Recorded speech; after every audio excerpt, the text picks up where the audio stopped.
Hey, my beauties. Good evening to you, beautiful people. So basically, my wonderful people, as I survey the not-so-wondrous Jamaica, the entities, the companies, the organizations, just the entire political spectrum, not just the political spectrum. As I said, companies, entities, personal spaces. One of the fundamental things that has been lacking, and that is a big part and parcel as to why we're having this sort of decadence psychologically, emotionally, financially, and mentally in the lives of people, is a thing called leadership. What is a great leader? What is great leadership? And unfortunately, because of the selfishness and the arrogance of man, meaning man and woman, our country has not thrived in the way it should have. Even with the 1865 Morant Bay Rebellion, because of the social injustices, the financial decadence, the spiritual weakness, it still did not really pay off in this 21st century.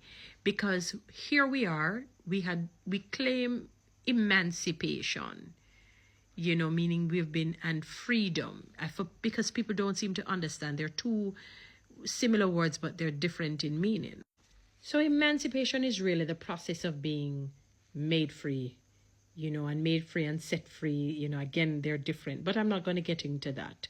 So emancipation is a process of being free, made free. And then freedom is a state of that liberty that is entitled to the human being. So you're now basking in that liberty that you were made for. And you remember, God had made us, to have dominion over the earth, over the fishes in the sea and the birds in the air and the animals that we, and to take control and to be fruitful and multiply in terms of our productivity. And yes, to a lesser degree, to the productivity manpower, perhaps, as long as it is meaningful, because, too much of one thing is never good. And I don't want to confuse the two. I want you to understand that God is very big on stewardship, quality over quantity, and so forth. Good.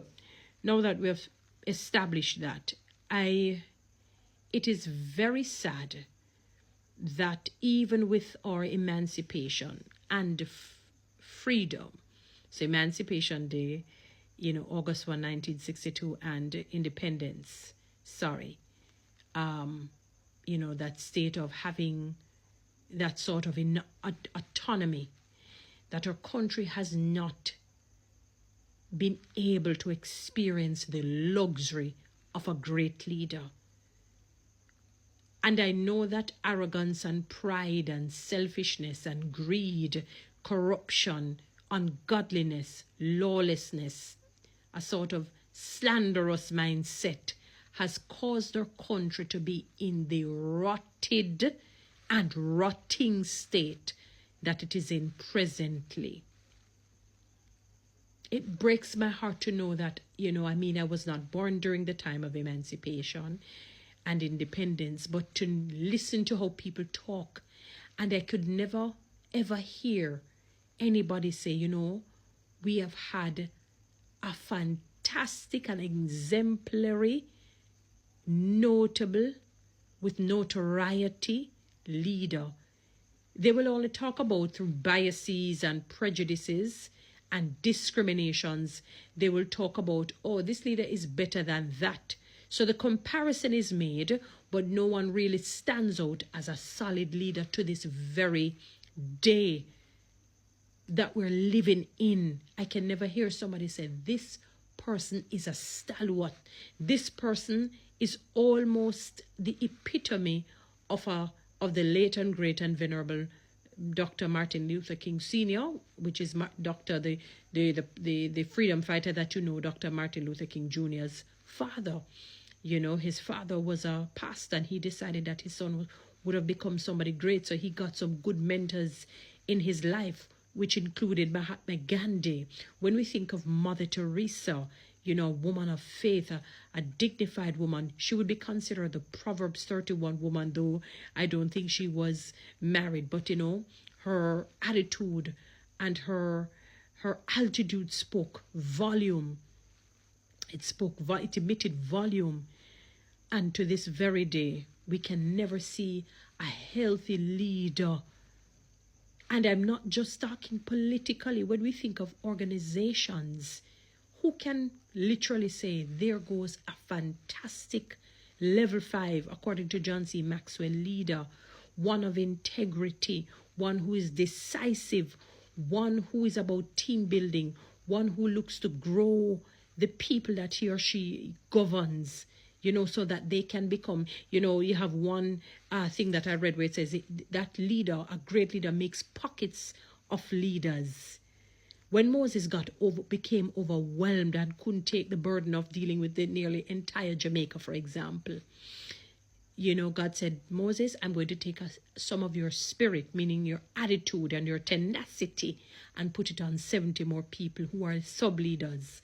They're not subpart to him, but who can help him as the overarching leader to govern and to help these people. So some, matters, you take it to the mediation or, and they deal with it there as opposed to necessarily taking it to the bigger guns, taking it to the Privy Council and all of that. Let these 70 people deal with it. That's a solid without micromanage. So he no longer had to micromanage, because God decided, all right, I'm going to make some sub-leaders so that you don't have to make yourself thin. You don't become inefficient and ineffective. You're going to be a solid leader while these people do what they're doing without having to come to you for every little thing. You don't need to micromanage. A solid leader does not need to micromanage. If you need to micromanage, there's a problem. The people, if they're even doing the work, they're only doing it momentarily. They will not go above and beyond. They're only doing it for the moment so that they can be paid. It is momentary. They're not doing anything lasting and effective. And that proves futile for any growing organization. Sometimes organizations do not grow simply because the leaders are ineffective. And the spirit of that ineffective leader draws some, not in all cases, ineffective people. And you have misfits under a bad leader.